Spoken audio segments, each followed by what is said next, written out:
start. Hello, everyone. Thank you for joining us for our second Ask Me Live studio session.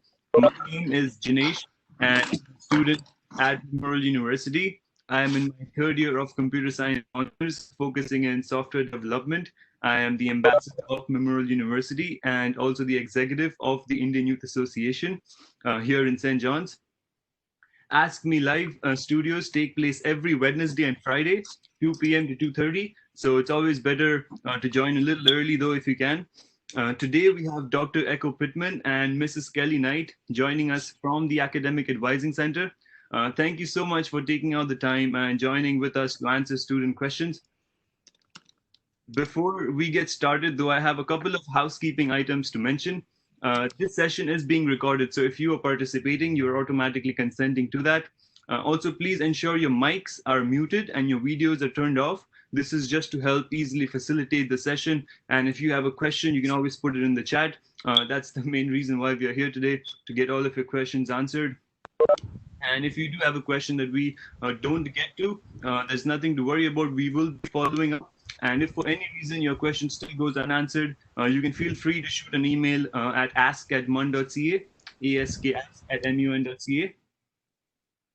I also have a YouTube channel, Talks with Jinesh, which focuses on helping international students, new students joining Memorial University or coming to Canada.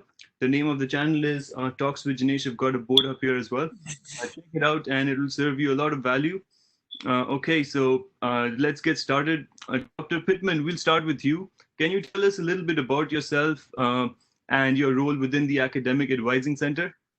Okay, thank you, Jinesh. My name is Echo Pittman. I'm the Associate Registrar at the Academic Advising Center. And in other words, I'm the manager for the center. In my center, we have many academic advisors who are there to support first-year incoming students. Okay, nice. That's nice. Yeah. I think I have had a lot of help taken from the academic advising in my first year as well. Excellent. Mrs. Knight, can you tell us about yourself and your role as well?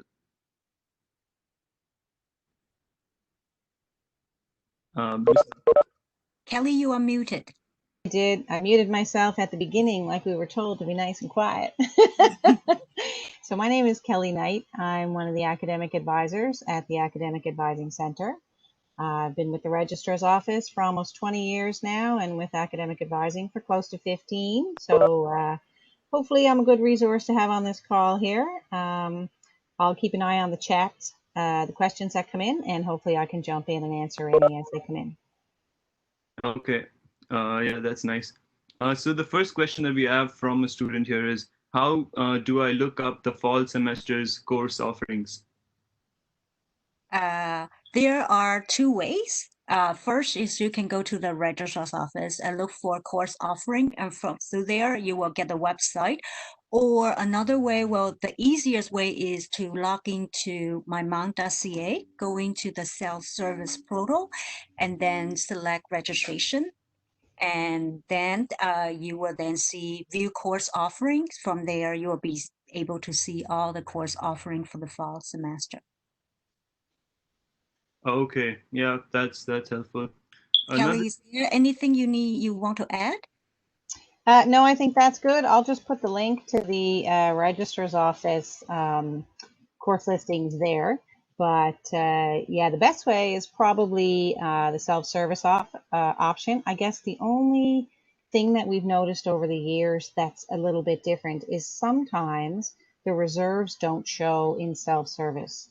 So if you're trying to see if a course is reserved or not, you can have a look on the Registrar's Office site. So the two together are great resources. Kelly, can you give a little bit more information about what reserved means? So some courses that are required for particular programs are held for the students that are already admitted into the program initially when registration starts. Depending on the program and the course, these reserve courses may have extra room for other students. So if that's the case, students will have an opportunity to put themselves on a wait list when they try to register for a course that's reserved and they can't get it. So if it's confusing, it's always best to chat with one of us, one of the academic advisors, maybe in your advising session, we could talk about if courses are reserved or not. But you should see it. It should show up there in the columns and the listings, whether or not courses are reserved, whether or not the reserve is going to be lifted should also show. Yeah. Okay. Thank you. Another question that a student has dropped in right now is, how do I know I'm taking the right courses, especially in my first year? I can jump in there if you want, Echo. So an academic advising session is ideal for any new student coming in. It's an opportunity to meet one of the advisors. So it could be somebody in our office if a student is not yet in their intended program. It could be an advisor already in their program if they were directly admitted into what it is that they want to study. But it would be in those individual sessions that we'll make sure that students understand what courses they need. Another great place to look is in the first year information, the website. So I'll put that link there in the chat as well. And that's a website that we've created for all new students coming in. And one of the great things on that site is a link to sample programs for all the different degrees. So that's a really good resource, really good place to go. But then sometimes different courses may have different starting points, or different subjects might have different starting points. So just maybe go there first to kind of have a look while you're waiting for your advising appointment, and then confirm it with your academic advisor. Yeah. Yeah, that's really nice. I think I've booked so many sessions with from the MUN online website with the academic advising. So that's good. A question Mhm. just came in. Can we get the campus card after registration, or do we need, or can we get it before registration of the courses? For that question, you do not need a campus card to register. So the most important thing that you need to find out is when your registration time is. So once again, you can either check your Memorial email, or you're going to the self-service to check your registration time. Okay, yeah, that's helpful. Another question is, how do I best plan my course schedule? I can jump in there. So this semester is going to be a little different than most semesters because scheduling is going to be a little different.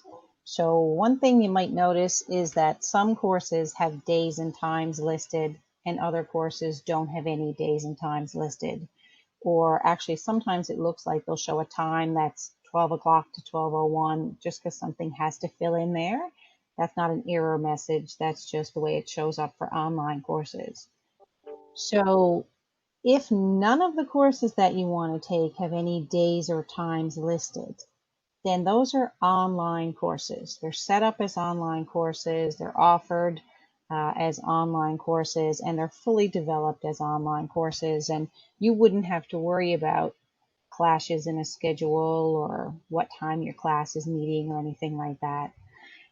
Because of the closure and the pandemic, a lot of courses which would normally be offered online or in the classroom are now going to be offered using remote learning this semester. So they will have some days and times listed when you go to look up your classes. So you will need to have a little bit of patience and look through all the different days and times that the courses are listed that you want to take. And hopefully there's enough variety in the sections that they're offering that you can pick your courses so they don't clash with one another. You don't want to be expected to be online in two different courses at the same time. This will be even more important in January if we're back on campus, because if you're taking on campus classes, they'll all have days and times listed, and it is really important to make sure that they don't clash with one another. So you want to look that up probably now. Registration is going to start next week, so I'd say go in and look at the course listings, make sure you know what ones you're going to register for. Yeah. Okay. Another question is something similar, but I think you've already addressed that. Can I register for two different professors of the same course and perhaps drop one class later on? No, you're not allowed to register for two sections of the same course. But students, once you register for courses, when the classes start, within 2 weeks, you can add and drop courses. So if you intend to register for a course and the classes start, you don't really enjoy the class, you would like to start to another section, as long as it is available, you can switch, you can drop that course and change to another section within the first 2 weeks of the classes. Yeah. And also something I can add, in these 2 weeks, if one of you happens to drop your courses, then you do get the full refund on that course. 100% tuition fee is refunded to you in this 2 weeks period. Uh, now the next question that we just got is, what site do I need to log in order to register for the courses? Go through mymom.ca and then go to self-service and pick registration. Okay. Yes, that's what I usually go through. And there is a nicely done video on how to log into the self-service. We can certainly, if you, I don't think, Kelly, can you find a link? I will. I'll find it Yeah. now. Yes. Yeah. It's in the YouTube channel of Memorial University. I think I saw Okay. that today. So. Yeah. It's also here on the registrar's office site. So it's just that link right there. Yes, and also if anyone of you has questions regarding registration of courses, you can email the registrar's office. Their email is reghelp, reghelp @mun.ca. And So Jinesh, I want something to add. If you are looking for advice on what courses to select, or you have questions about your intended program, you can always send your email to advice@mon.ca. yes, yes, I was going to say that towards the end. Yes, that's the email for advising center. Next question is, I'm not sure what program I want to study, and so how do I pick my courses if my major is not declared? Okay. That's a great question, and that's why we are here for. And the advisors at the center can try to help you identify or explore your potential interest. My advice for you is send an appointment request. We can schedule an appointment for you to have a chat with one of our academic advisors. And Kelly? Yeah. Typically, if I'm chatting with a student and they're not really sure what they want to do, um, a lot of times students are a little more decided than they think. So we would typically look at all the different programs that we offer, maybe eliminate some that they know they don't want to do. And then given the remaining programs that are of interest, sometimes it's possible to pick courses for the fall semester that keeps several different course options or program options open. So that's always good to talk about. But then other times, the first semester might be really, really strict for a program. So maybe trying a couple of different programs to see what one you like is not really the best choice because you're sort of eliminating one of them right away. So really important to chat with someone. Yes. So for me, what I did is in my first semester, I took a bunch of science electives as I was not sure what I was going to do. But I knew I had to do a few electives. So I just did in my first semester a few elective courses, and then I sort of found my interest, and that's where I went to continue my journey into this computer science. Mm-hmm. So our next question is, this is something that I struggle with as well. And I had this question in my first few days of month journey as well. For courses with no days, with the time from 12 o'clock a.m. to 12 o'clock 1 minute a.m., is this an error or is the course completely online? Yeah, the course is completely online. They just fill in that field because I think it has to be filled in the computer. But it's not a time you have to be online. It's not an error. It's just an indication that it's a completely online course.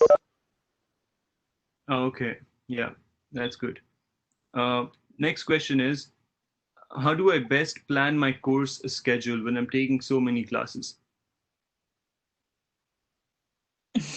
It's tricky to do. If you know what courses you're going to take, you really do need to sort of just get a pen and a piece of paper, look at when they're all offered, probably start with the one that has the least number of offerings, and go from there. See if you can put together like the pieces of a puzzle so that all 5 fit and they don't clash.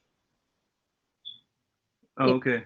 if there is a clash and it just doesn't work, that does happen sometimes. It doesn't usually happen for courses that are appropriate for particular programs, but if somebody's trying courses from a bunch of different programs, they may clash more commonly. So there may be a time when students just cannot do 2 courses that are clashing and they'll have to wait and try one another semester. Yeah. And if one more thing I'd like to add is if there are no courses clashing, and if you want to just figure out how do you organize your classes, or how do you know when classes, which classes when, there is a very nice class schedule that is available on your self-service that you can print out or you can take a photo of. That's what I used, I think, for 2 years. That's really helpful, and I still use it every time I'm doing my courses. A new question that we just got is, I'm an engineering one program student. I have my IEL exams and I had physics, chemistry, and maths. Still, I have not got my result. Are there any courses that are going to be waived? And if so, should I just not register for them?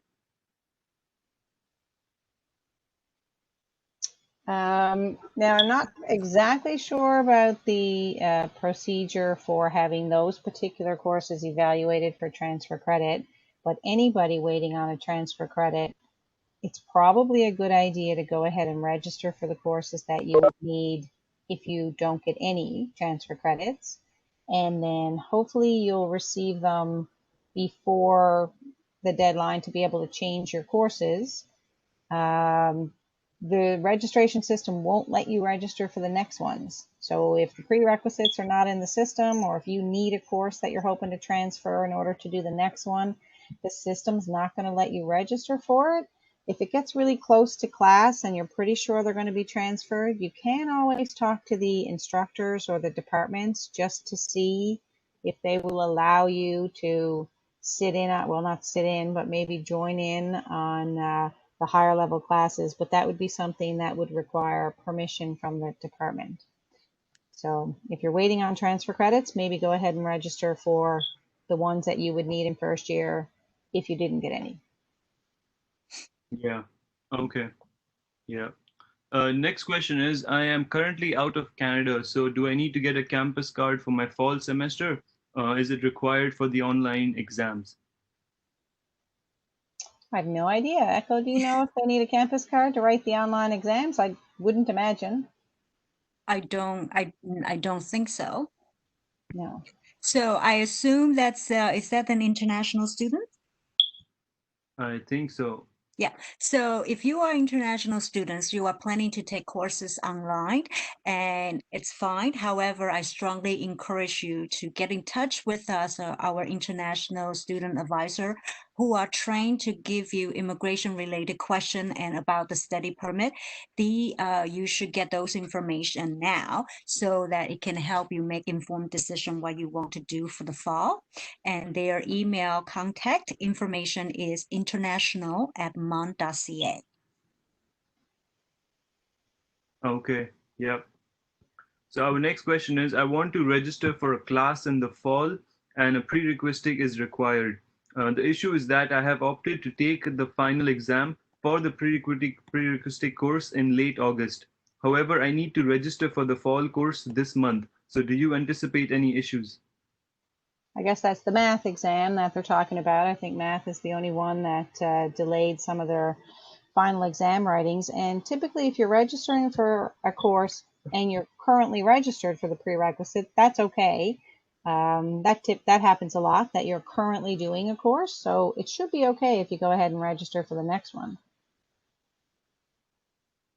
Yeah. Okay. The next question is, I am an international engineering student, and how are the lab courses going to take place? Are they going to be held this fall for physics 1050? I'm glad they asked about the lab courses, because earlier up there I noticed there was one about the lab courses, and it seems like they're a little different depending on the subject. So we did meet with instructors from engineering and physics and chemistry and biology. Sometimes the lab might be an online lab that the instructor is actually doing, that students are supposed to be online in a virtual session watching the lab, and then they may have to write up the lab report to make sure they understood the lab and write up all the steps. So that might happen in some courses. Other times it could be just an online lab that they have to do themselves, but it won't be delayed. So if you're taking a lab course this fall, whatever way they're figuring out the labs will be dealt with this fall. If it's, say you're planning on being a biology major student and you don't really get the hands-on experience in the lab in your first year, what the department is doing is having a look at their higher level courses to ensure that students do make up for that lacked experience in the lab in this particular coming semester. So they are going to make sure that students do get additional experience in the lab in future semesters. Okay, yes. Another question is, I aspire to attain my undergraduate degree in behavioral science, neuroscience, and I am not sure what courses I could pursue when registering. What should I do? That would probably be a good time to make an appointment with an advisor, just because they'll want to look at their background in different courses and see what courses they have, see if, if they're coming in with any credits, see if they took any of these courses in high school, so maybe they don't have to start off at the introductory level. I would book an appointment, and in the meantime, you can look in the first year information website. You can also look in the university calendar if you really wanted to have a look at the entire program. And to add a little bit more information, if you do, I strongly encourage you to take a look at our first year information website. If you pick programs and you pick science, and you will be able to see that behavior neuroscience is one of the subject. And once you click in, you will see the requirement to declare major in that. And when you go to the FYI website, you will see a sample program that have a list of the recommended courses for you to consider just to start, and then book appointment with the academic advisor. Okay, yes. We have something, I think you already addressed this question, but I'm still going to give it out. To set up an appointment to speak to an advisor, can I use advice@mun.ca? And how Yes. long before I get to speak with someone? Okay, so the registration starts next week. A lot of our appointments are full. So if you do need to speak with the advisor, I strongly recommend you to send your request now. We will do whatever we can to help students. So send your appointment request to advice@mount.ca. That's one way. Or you can download an app that's called Navigate for Student app. And once you download that, if you can book appointment by selecting academic advising undergrad, so you will be able to see our appointment availability. Or you can send an email. Our advisor will respond to your email too. Okay. So if for those watching, if anyone of you have any more questions, you can feel free to put it down in the chat, and also stay tuned with our session. Our next question that we have is, if I move on with the wrong courses for my first semester, is it okay to change my major later on in my at the end of my first year?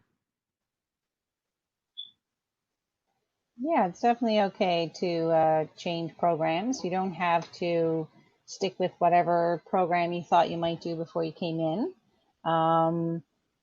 You can change it anytime, really. There's no limit to changing as far as the university is concerned. Now, I don't know as far as, say, any other, whether it's funding that people are receiving. Sometimes there's a limit on how often you can change a program. I'm really not sure if a student visa if it would have any impact on a student visa if you change your program. Maybe somebody, maybe Echo or someone else here on the call would know that. I'm not really sure. But as far as the university is concerned, you can change your program. You definitely want to come in and chat with an advisor just to see if you can use the courses you've already completed and what you need to do in order to switch and how to switch. Yeah. Yeah. As far as I understand, the student visa allow you to study in Canada. It doesn't restrict you what program you need to study. However, some of you may be funded by your government. There may be a certain agreement. You can only study certain programs, and that's something that you have to understand, and you should know what you need to study. Yes. There's also an immigration advisor at Memorial University, Afridi, I think his name is, and he can be contacted via the internationalization office. Our next question is, when you make an appointment with an advisor, is there a telephone conversation or is it all done by email? We offer online advising session just like this, and you work with the advisor, or advisor can also answer your question via email. Oh, okay. Yeah. Yep. I think in my first year, I think I got most of my advice via email, and also I was lucky to be in this campus, so I most often went to the office and in person advice I got. So once the COVID-19 is over and we are all back to the campus, of course, the face one-on-one face appointment is available. But right now we are support students virtually, so online appointments or email. Oh, okay, yeah, that's good. What if MUN Navigate is not available in my country? What should I do? That's a great question.